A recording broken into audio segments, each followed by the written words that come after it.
ભારતમાં તો પુરાતન કાળથી રમતગમત એ સંસ્કૃતિ અને જીવનશૈલીનો એક મહત્વપૂર્ણ હિસ્સો રહી છે. હજારો વર્ષ પહેલા લખાયેલા આપણા ગ્રંથોમાં 64 વિદ્યાઓ દ્વારા વ્યક્તિના કૌશલ્યની વિકાસની વાત કરવામાં આવેલી છે. તેમાં પણ ઘણી વિદ્યાઓ રમત સાથે જોડાયેલી હોવાનો ઉલ્લેખ છે. એટલું જ નહીં, રમતગમતની હજારો વર્ષ જૂની આપણી વિરાસતના બીજા પણ અનેક ઉદાહરણો છે.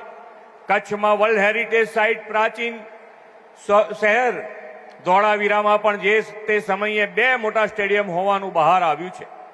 આપણો આ વારસો વિશ્વની ધરોહર છે અને આદરણીય વડાપ્રધાનશ્રીએ વિરાસત બી વિકાસ બીના ધ્યેય સાથે ખેલકૂદ સ્પોર્ટ્સની વિરાસતને આધુનિક સમય અનુકૂળ ઓપ આપ્યો છે. દાયકાઓ પછી તેમના નેતૃત્વમાં દેશમાં નેશનલ સ્પોર્ટ્સ પોલિસી બની છે અને ગ્રામીણ સ્તરથી લઈને ઓલિમ્પિક સુધી સંપૂર્ણ સ્પોર્ટ્સ ઇકોસિસ્ટમ વિકસાવવાની દિશા મળી છે.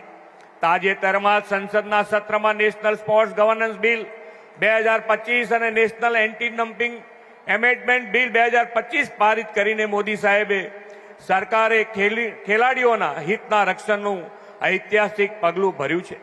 દેશમાં રમતગમત પર જે પ્રકારે ધ્યાન અપાઈ રહ્યું છે તેને કારણે આજે આપણા ખેલાડીઓ આંતરરાષ્ટ્રીય રમતોમાં વિશ્વ સ્તરે શાનદાર પ્રદર્શન કરતા થયા છે અને નવા રેકોર્ડ સ્થાપિત કરે છે.